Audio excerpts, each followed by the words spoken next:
Dr. Kate Morrison pressed her face against the small window of the deep-sea vessel Neptune's Dream. The darkness outside was complete, broken only by the bright lights of the submarine as it descended into the deepest parts of the ocean.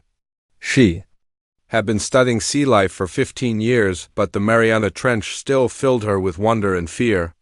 "We're at 30,000 feet now," called out the pilot, Lieutenant Ben Clark. "Another 5,000 to go before we reach the bottom." Kate nodded and checked her equipment one more time. Her team was here to study the strange creatures that lived in the deepest parts of the ocean.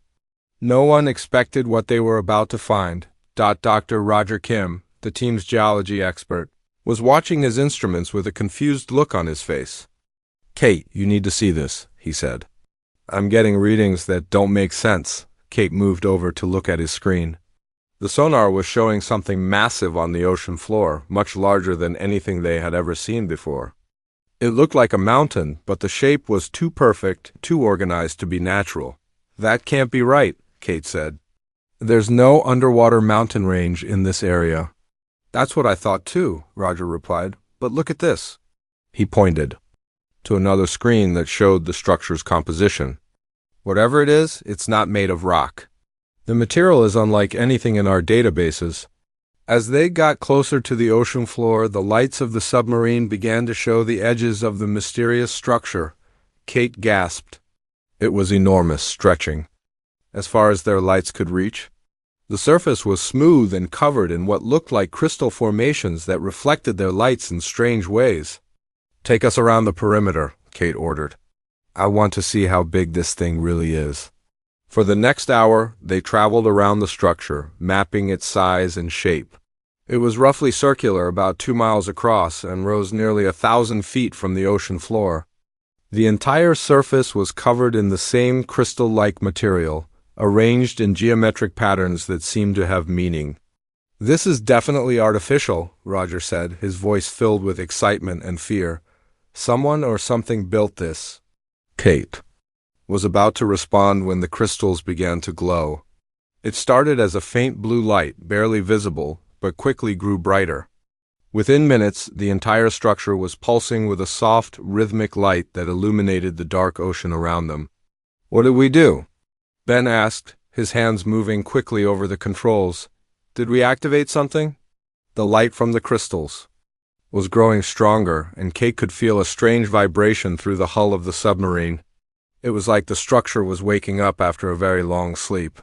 "We need to get back to the surface and report this," Kate said.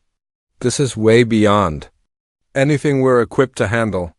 But as they began to rise, the water around them started to change.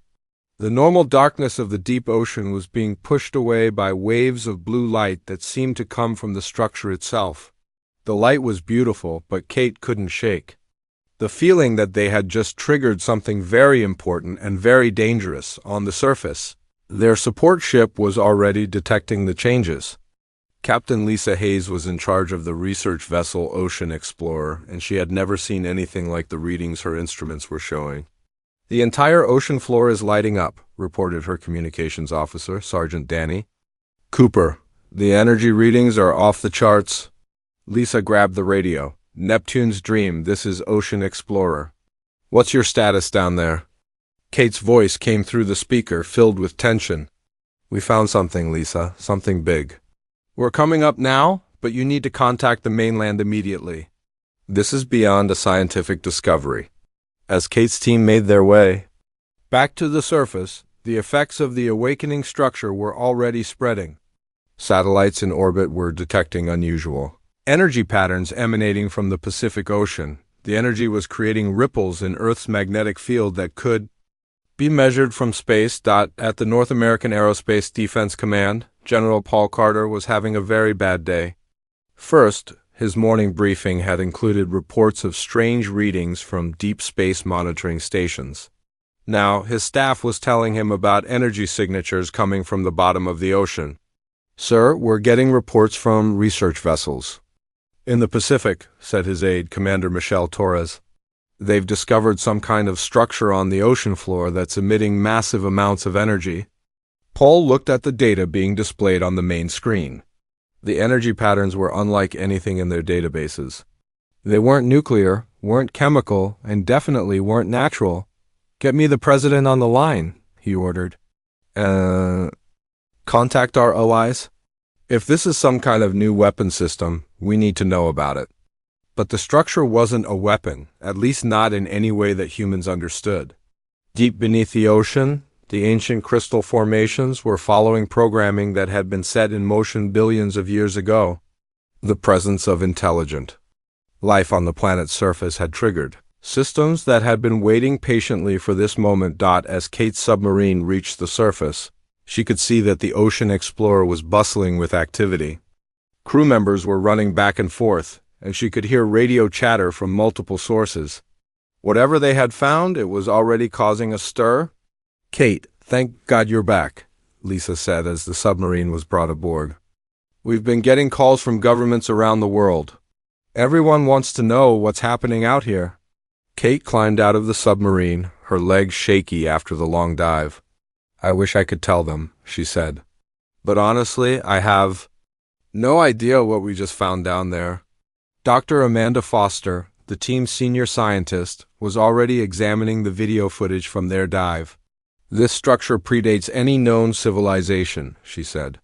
"The construction techniques, the materials, even the energy source, none of it matches anything in human history."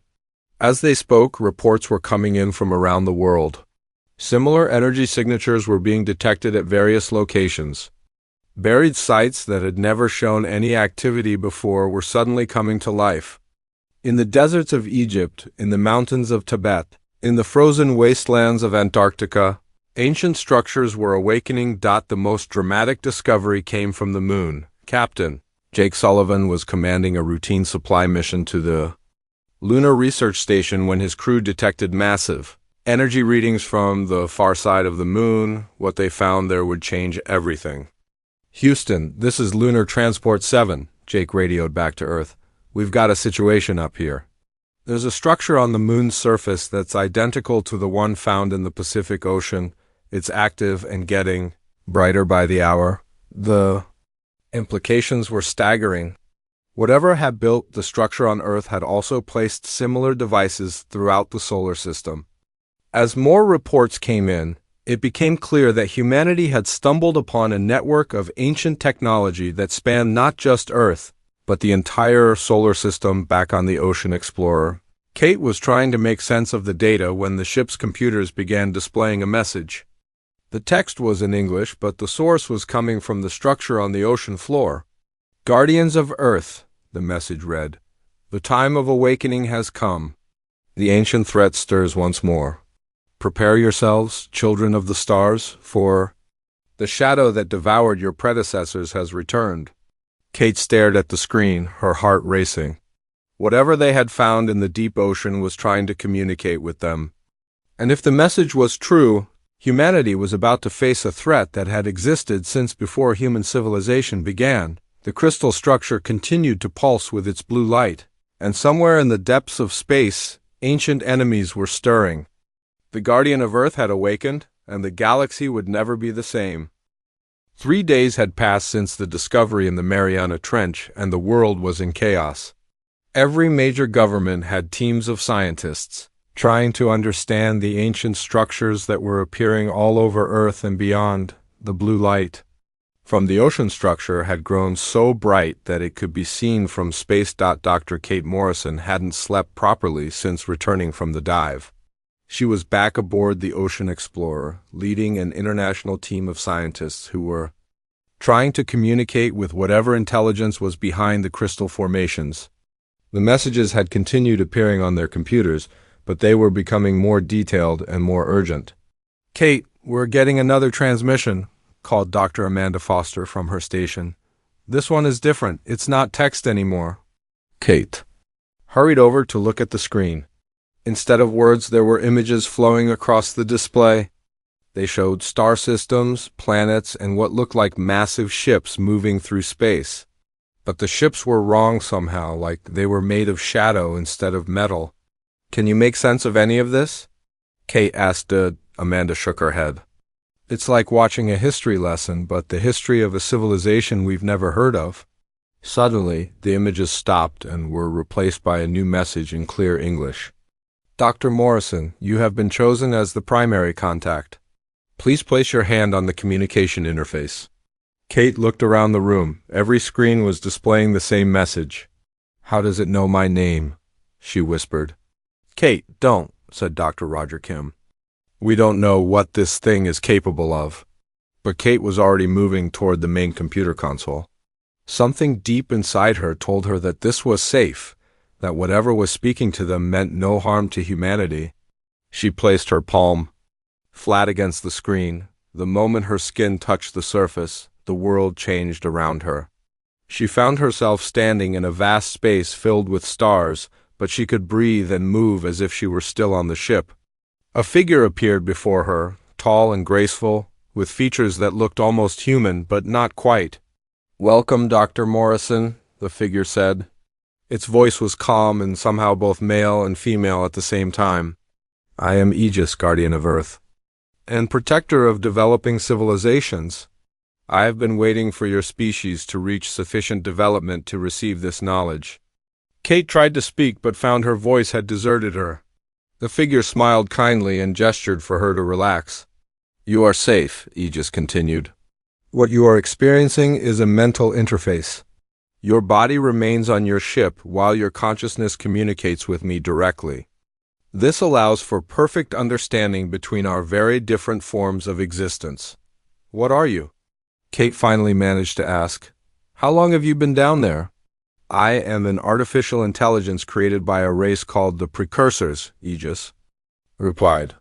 They were much like your species in many ways, curious and brave, but they achieved technological advancement millions of years before humans evolved.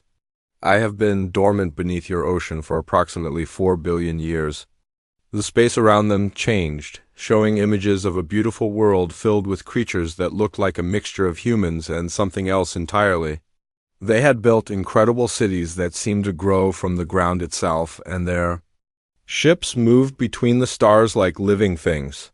The Precursors were the guardians of this galaxy, Aegis explained. They protected younger civilizations from threats that could destroy entire worlds. But they encountered an enemy unlike any they had faced before. The images changed again, and Kate saw what looked like holes in space itself, dark shapes that seemed to eat light and matter. Where these shapes passed, stars went out and planets became lifeless rocks. The Void Collective, Aegis said, and Kate could hear sadness in its voice. They are beings of pure energy who consume matter and life force to fuel their expansion. Across the universe, they had already destroyed thousands of civilizations before the Precursors discovered them. Kate watched in horror as the images showed entire solar systems being drained of energy, their suns flickering out like candles. In the wind, what happened to them? The Precursors, I mean. They fought the greatest war this galaxy has ever seen, Aegis replied. For 1,000 years, the battle raged across space. The Precursors created weapons that could destroy stars and defenses that could protect entire systems. But the Void Collective was too powerful and too numerous. The scene changed to show a final desperate battle. The Precursors were gathered around a massive structure that seemed to be made of pure light. Kate could see them working frantically while dark shapes pressed in from all sides. In the end, the Precursors made the ultimate sacrifice, Aegis continued. They used their own life energy to create a prison that would contain the Void Collective for millions of years. Every member of their species gave their life to ensure that younger civilizations would have time to grow and develop. Kate felt tears running down her face, though she didn't understand how that was possible in this mental space. But why are you telling me this now? What does this have to do with humanity? Aegis looked directly at her, and she could see something like hope in its ancient eyes. Because the prison is failing, Dr. Morrison, the Void Collective has been slowly breaking free for the past 1,000 years. My sensors detect their scouts at the edge of your solar system. They will arrive in full force within months. The space around them changed back to show Earth, beautiful and blue, spinning peacefully in the darkness. But at the edges of the image, Kate could see dark shapes moving closer. The precursors designed the Guardian system to protect developing worlds until they were ready to defend themselves, Aegis explained. You have reached that point. Humanity has spread to other worlds, developed space travel, and most importantly, you have maintained your curiosity and compassion despite your technological growth. Kate shook her head. But we're not ready for something like this. We can barely work together as a species. How can we fight something that destroyed a civilization millions of years more advanced than us? Because you have something the precursors did not, Aegis replied.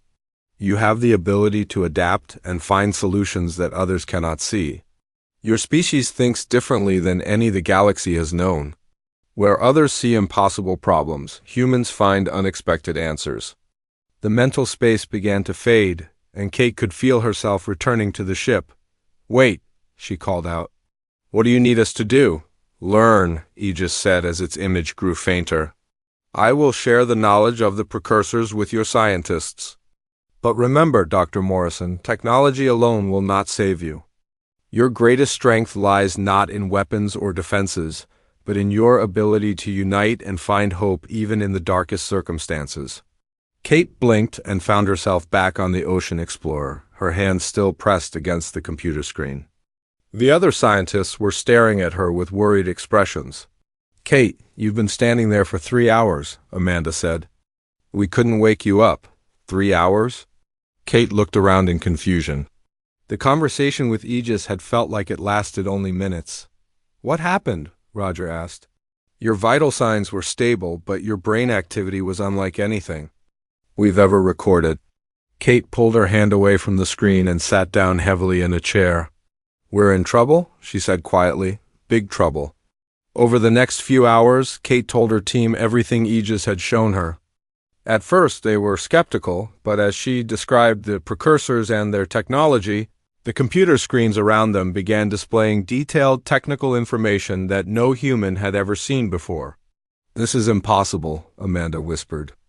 As she looked at plans for energy systems that could power entire continents, this technology is centuries ahead of anything we can build. That's the point, Kate replied. Aegis is going to teach us. But first, we need to convince the world's governments to work together. If the Void Collective is coming, we'll need every nation united to have any chance of survival. Meanwhile, reports were flooding in from around the world. The ancient structures in Egypt, Tibet, and Antarctica were all active now, and teams of scientists were making similar contact with Guardian systems. On the Moon, Captain Jake Sullivan had reported that the lunar structure was beginning to transform the surrounding landscape, creating what looked like launch platforms for vehicles that didn't yet exist. But the most disturbing news came from deep space monitoring stations.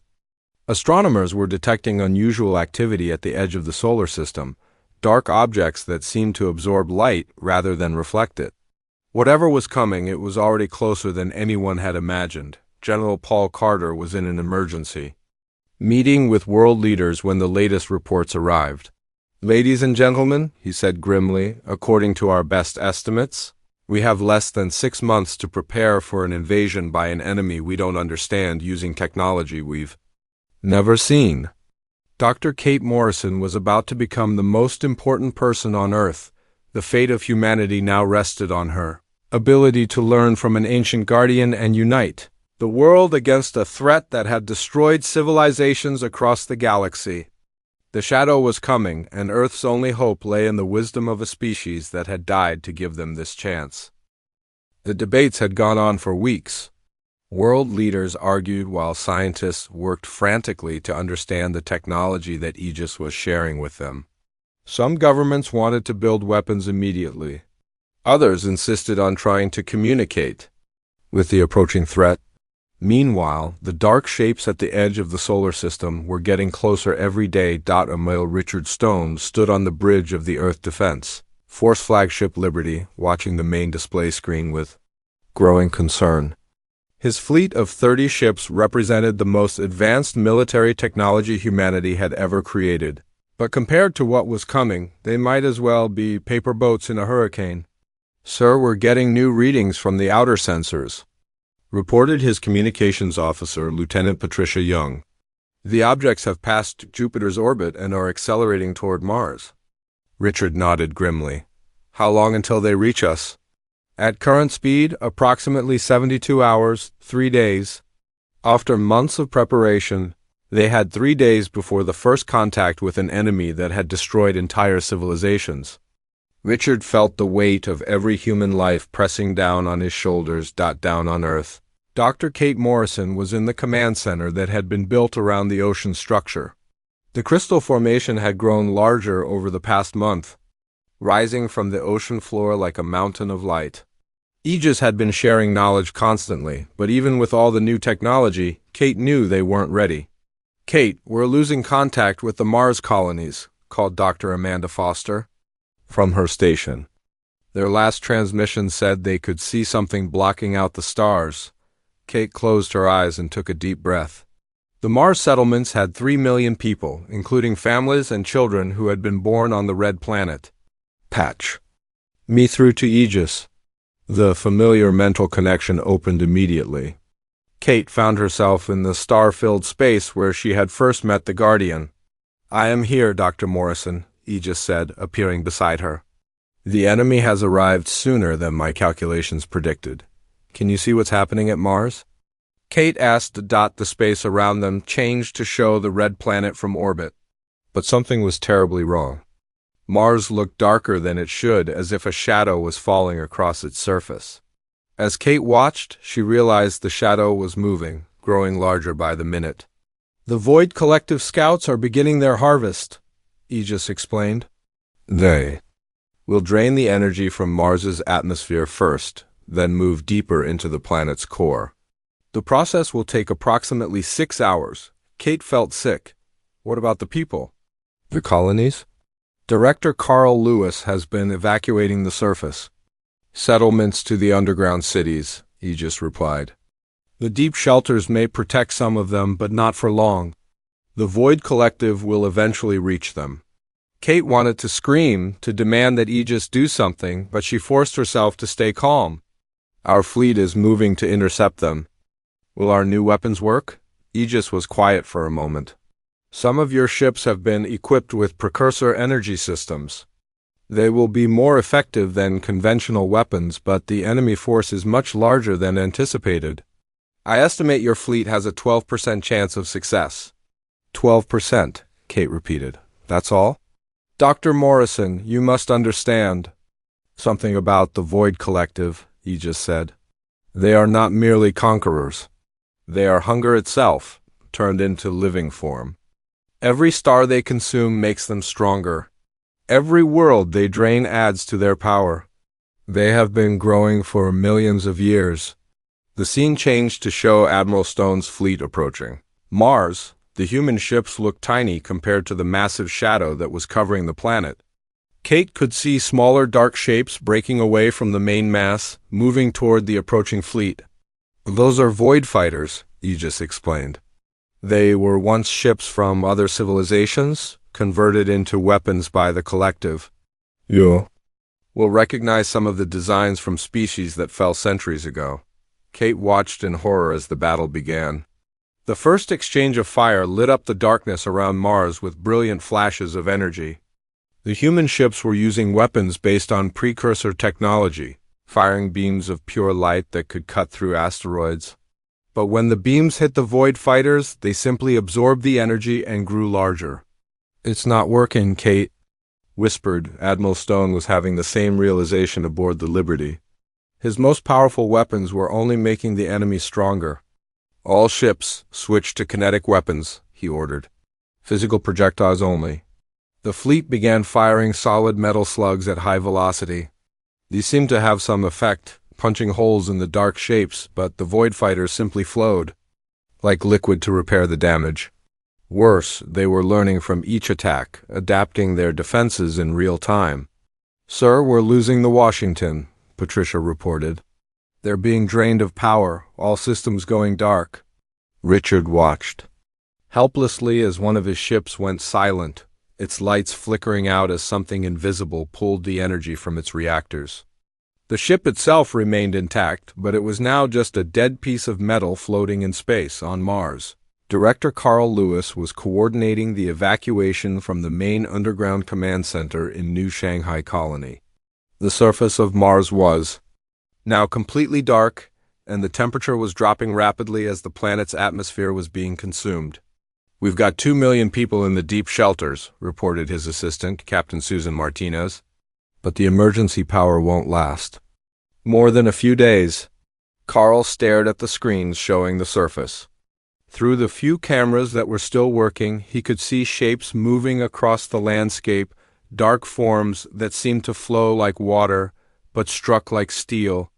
They were consuming everything they touched, buildings, vehicles, even the rocks themselves. "Sir, we're getting a communication from the fleet," Susan said. "Admiral Stone is requesting immediate evacuation of all personnel." Carl shook his head.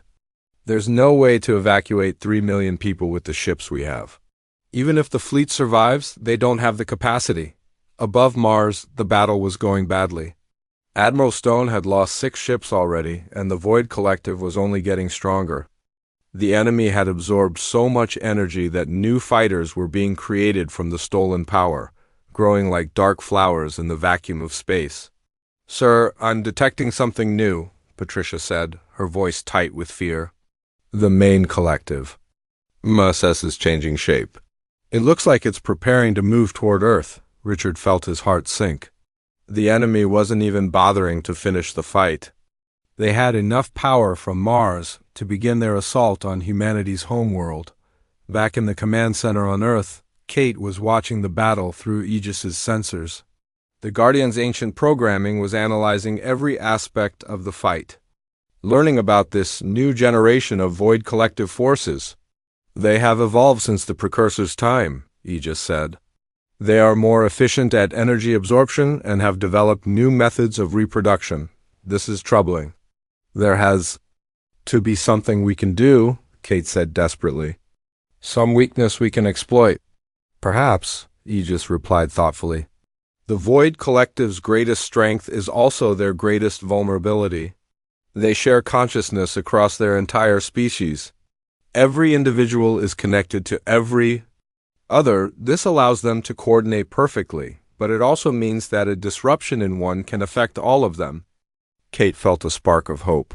"Like a computer virus?" "Something like that, yes. But it would require a direct connection to their collective mind. And such a connection would be extremely dangerous for any individual attempting it." The conversation was interrupted by alarms sounding throughout the command center. Kate opened her eyes to find Amanda and the other scientists running frantically between their stations. "Kate, thank God you're back," Amanda said. "We're detecting massive energy signatures approaching Earth. The main Void Collective force is on its way." Kate looked at the main display screen. The dark mass that had been covering Mars was now moving through space toward Earth like a living storm cloud. Behind it, Mars hung in space like a dead rock, its atmosphere completely gone and its surface temperature dropping toward absolute zero. "How long do we have?" Kate asked. 18 hours, Amanda replied. "Maybe less." Kate felt the weight of the entire world pressing down on her. In less than a day, Earth would face the same fate as Mars. The fleet was retreating, battered, and reduced to half its original strength. The most advanced weapons humanity had ever created were useless against an enemy that fed on energy itself. But Aegis had mentioned a weakness. The shared consciousness that made the Void Collective so powerful might also be the key to defeating them. Kate just had to figure out how to use it before the shadow fell over Earth and extinguished the light of human civilization forever. General Paul Carter was in the Pentagon War Room, surrounded by military leaders from every nation on Earth. The screens around them showed a planet preparing for war. Cities were being evacuated, deep shelters were being stocked with supplies, and every available weapon was being moved into position. "Ladies and gentlemen," Paul said grimly, "in 18 hours we face an enemy that has never been defeated. Our fleet has been crippled, Mars has fallen, and we're running out of options. But we're not giving up. Humanity has faced extinction before and survived." The sun was growing darker. Not because night was falling, but because something massive was blocking its light.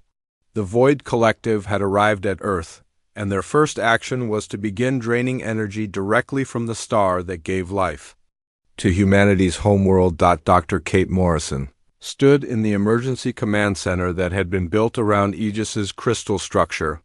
The ocean around them was now completely calm, as if the sea itself was holding its breath. Every screen in the room showed the same terrifying image, a dark mass larger than the moon, positioned between Earth and the sun. Global temperature has dropped 3 degrees in the past hour, reported Dr. Amanda Foster. If they continue draining the sun at this rate, we'll enter a new ice age within days. Kate nodded but didn't take her eyes off the communication console. She had been trying to reach the survivors on Mars for hours, but there was only silence. Director Carl Lewis and his people were either dead or trapped so deep underground that no signal could reach them.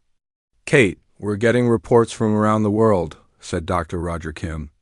The ancient structures are all responding to the Void Collective's presence. The one in Egypt is projecting some kind of energy shield over Cairo. The Antarctic installation is doing something to the weather patterns. Aegis is trying to protect as many people as possible, Kate realized. But it won't be enough. The mental connection opened without Kate having to ask for it. She found herself standing with Aegis in the familiar space filled with stars, but now many of those stars were going dark one by one. The situation is more serious than I initially calculated, Aegis said. This Void Collective force is 3 times larger than any the precursors ever faced. They have been growing and evolving during their imprisonment. What about the weakness you mentioned? Kate asked. The shared consciousness? I have been analyzing their communication patterns, Aegis replied. It is possible to create a disruption, but it would require someone to make direct mental contact with their collective mind. The process would almost certainly destroy the person attempting it. Kate felt a chill that had nothing to do with the dropping temperature outside. What kind of disruption? Think of it as introducing a virus into their shared thoughts, Aegis explained. Something that would spread through their entire network and cause them to lose coordination. But the human mind making the connection would be exposed to the full force of their hunger. No individual consciousness could survive such contact. Kate was quiet for a moment, watching the stars continue to go dark around them. What if it wasn't just one person? What if somehow multiple people made the connection together? Theoretically possible, Aegis said slowly.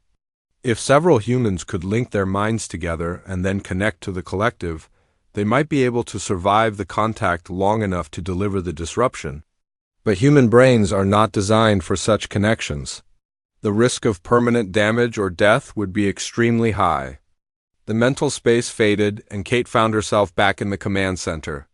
Around her, the other scientists were working frantically to coordinate humanity's last desperate defenses. But Kate was thinking about something else entirely. Amanda, I need you to contact every major research facility on Earth, she said suddenly. Tell them we need volunteers for a dangerous experiment. Scientists, doctors, anyone with advanced training in mental disciplines. What kind of experiment? Amanda asked. We're going to try to hack the Void Collective's mind. While Kate was organizing her plan, other battles were being fought around the world. In orbit above Earth, Admiral Richard Stone was leading the survivors of his fleet in hit-and-run attacks against the smaller Void fighters that were beginning to descend toward the planet's surface. Target the isolated groups, he ordered. Don't let them link up with the main force. The human ships were using a new strategy based on what they had learned at Mars. Instead of energy weapons, they were firing specialized projectiles designed by Aegis, physical objects that disrupted the Void entity's ability to maintain their form. The weapons weren't destroying the enemy, but they were slowing them down. Sir, we're getting reports from the surface, reported Lieutenant Patricia. Young, Void fighters are landing in major cities around the world. They're beginning to drain power grids and communication networks. Richard gritted his teeth. The enemy was being smart this time, attacking Earth's infrastructure rather than trying to consume the entire planet at once. They wanted humanity, alive long enough to harvest every bit of energy efficiently. On the ground in New York City, Lieutenant Colonel Nancy Adams was coordinating the evacuation of Manhattan. The city's skyscrapers created a maze of shadows where void fighters could hide, flowing like dark water through the streets. "All civilians to the subway tunnels," she ordered through her radio. "The underground shelters should provide some protection." Nancy watched from her command post as one of the void entities encountered a group of police officers who had stayed behind to help with the evacuation. The creature flowed toward them like living darkness, but when it touched the first officer, something unexpected happened. Instead of draining his energy, the void fighter recoiled as if it had been burned. The officer collapsed, but he was still alive. Nancy grabbed her radio immediately. "Command, this is Adams. I think we found something important. The void entities seem to have trouble with direct contact with human consciousness. They can drain our technology, but touching a living human mind appears to cause them pain." This information was immediately relayed to Kate's team.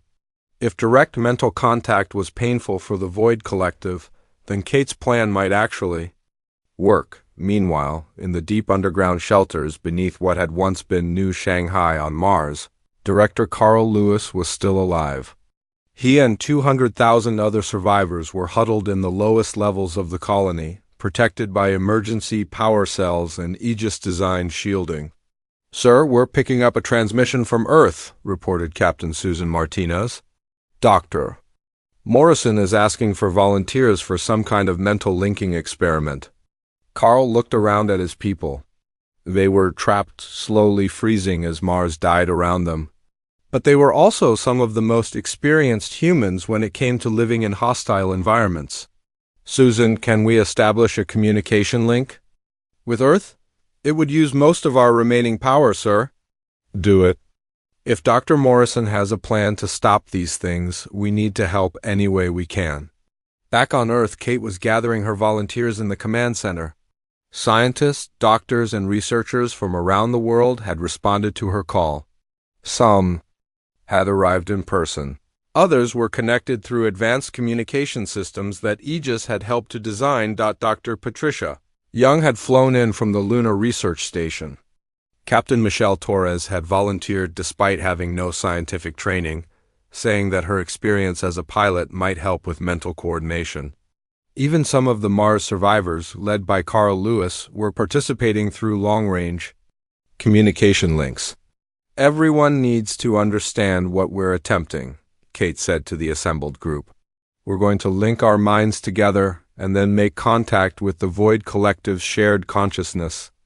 The goal is to introduce a disruptive thought pattern that will spread through their network and break their coordination." "What kind of disruption?" asked Dr. Young. Kate looked around at the faces of the people who had volunteered to risk their lives for humanity. "Something uniquely human. Something they won't understand and can't process." Aegis had been analyzing human thought patterns for months, learning what made humanity different from other species. The Guardian had discovered something that it found remarkable. Humans were the only known species that could hold completely contradictory ideas in their minds at the same time and find ways to make them work together. "We're going to show them hope," Kate explained.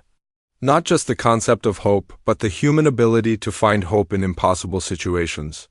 To believe in victory even when facing certain defeat. To find light even in the deepest darkness." "You think that will stop them?" Captain Torres asked. "I think it will confuse them long enough for us to do real damage," Kate replied. "The Void Collective exists only to consume. They can't understand the idea of deliberately choosing to create instead of destroy, especially when destruction would be easier."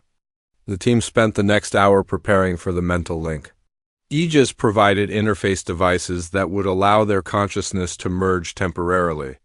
The process was dangerous. If someone's mind was damaged during the link, it could affect everyone connected to them.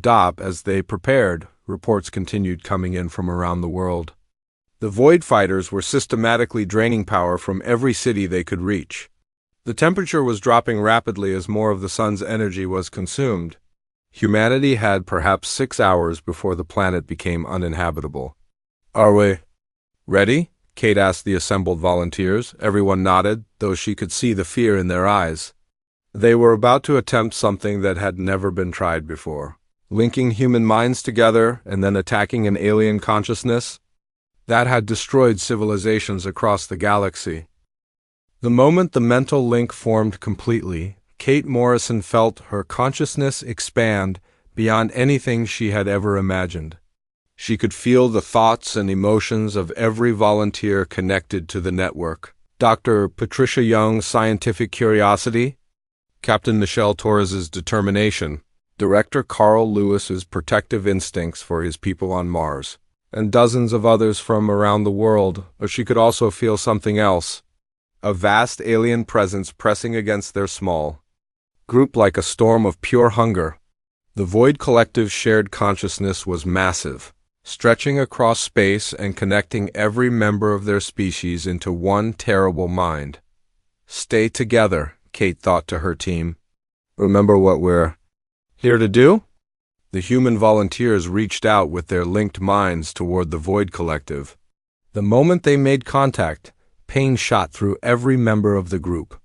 The alien consciousness was like touching fire, raw, consuming hunger that wanted to devour everything it encountered, but Kate had expected this. Now, she thought, show them hope. The humans began to share their memories with the Void Collective. Not memories of victory or success, but memories of hope in the darkest moments.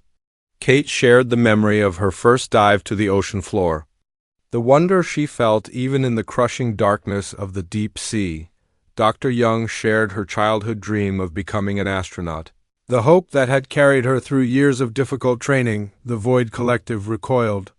These thoughts were alien to them, impossible to understand. How could intelligent beings find light in darkness? How could they choose to create when destruction was so much easier? Keep going, Kate urged. Show them more. Captain Torres shared her memory of learning to fly, the joy of soaring through the sky when everyone said it was impossible for someone from her background. Director Lewis shared his pride in building a new world on Mars, creating life where there had been only rock and dust. The alien consciousness writhed like something in pain. These concepts were not just foreign to the Void Collective, they were actively harmful. The very idea of hope, of choosing to build instead of consume, was like poison to minds that existed only to devour, but the Void Collective was ancient and powerful. They began to fight back, sending waves of despair and hunger toward the human minds. Kate felt the crushing weight of billions of years of consumption, the memory of countless worlds stripped bare and left lifeless. Don't let them break us apart, she called to her team. Remember who we are? Dr. Amanda Foster, connected from the command center, shared her memory of the first time she saw Earth from space, a small blue marble floating in the vast darkness, beautiful and fragile and worth protecting. Lieutenant Colonel Nancy Adams shared her memory of helping evacuate civilians from New York, choosing to risk her life for strangers because it was the right thing to do. The memories flowed faster now.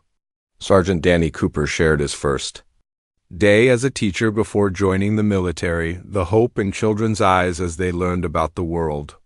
Captain Susan Martinez shared her decision to volunteer for the Mars mission, leaving Earth behind to help humanity reach for the stars. Each memory was like a hammer blow to the Void Collective's consciousness.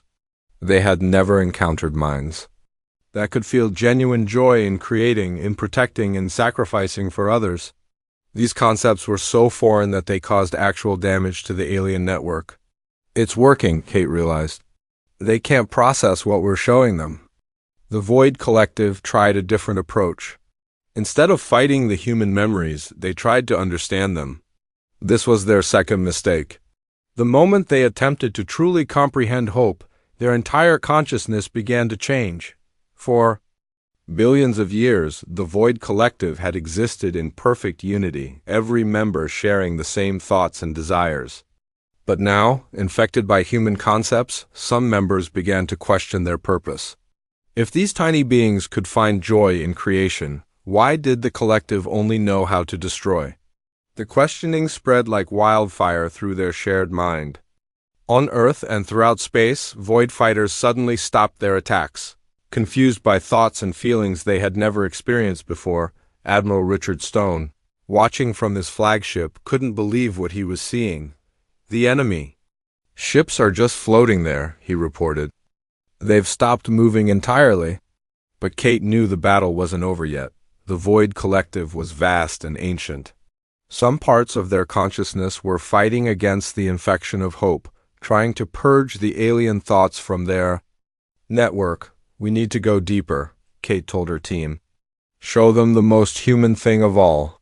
She opened her mind completely, sharing not just her memories but her dreams for the future. She showed the Void Collective her vision of humanity spreading among the stars, not as conquerors but as gardeners, bringing life to dead worlds and helping other species grow and thrive. The other volunteers followed her lead, Dr. Young shared. Her dream of peaceful contact with alien civilizations, learning from each other instead of fighting. Captain Torres shared her hope that her children would live in a galaxy where different species work together to solve problems, but it was Director Carl Lewis who provided the most powerful memory of all. Even trapped on a dying Mars, surrounded by death and darkness, he shared his absolute conviction that humanity would survive and rebuild. He showed the Void Collective his plan to terraform Mars again, to bring back its atmosphere and make it green and alive. This final injection of pure, impossible hope was too much for the Void Collective's consciousness to bear. The concept of rebuilding something they had destroyed, of bringing life back to a dead world, shattered their unified mind like glass across space.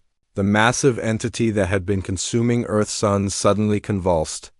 Parts of it began to break away, individual void beings regaining their separate consciousness for the first time in millions of years. They looked around in confusion, no longer driven by the endless hunger that had defined their existence. On Earth, the temperature began to rise as the sun's energy was no longer being drained. The Void Fighters in the city stopped their attacks and simply hovered in place, their pilots struggling to understand emotions they had never felt before. But the most remarkable change was happening to the Void Collective itself. Infected by human hope and creativity, they began to transform. Instead of consuming energy, they started to generate it. Instead of destroying matter, they began to create new forms of life. Kate felt the alien consciousness reaching out to her, no longer hostile but curious and grateful. Through the mental link, she sensed a question being asked by billions of voices speaking as one. How do we learn to hope like you do? The answer came not from Kate alone, but from every human in the network. They shared their stories of failure and recovery, of loss and healing, of finding light in the darkest places. They showed the Void Collective that hope wasn't something you learned once, but something you chose again and again, every day, even when it seemed impossible. The mental link finally began to fade, and Kate found herself back in the command center. Around her, the other volunteers were slowly opening their eyes, exhausted but alive. Outside, the sun was shining brightly again, and reports were coming in from around the world that the Void Fighters had stopped their attacks. Kate, you need to see this, Dr. Amanda Foster called from her station. We're getting readings from Mars. On the main screen, they could see the red planet beginning to change. The void entities that had consumed its atmosphere were now reversing the process, generating new air and bringing warmth back to the dead world. In the underground shelters, Director Lewis and his people were detecting rising temperatures and breathable atmosphere, returning to the surface, but the changes weren't limited to Mars. Throughout the solar system, the transformed Void Collective was beginning to create instead of destroy. Dead asteroids were being converted into garden worlds. The space around Jupiter was filling with new forms of life that had never existed before. Aegis appeared in the command center, its crystal form now pulsing with warm golden light instead of cold blue.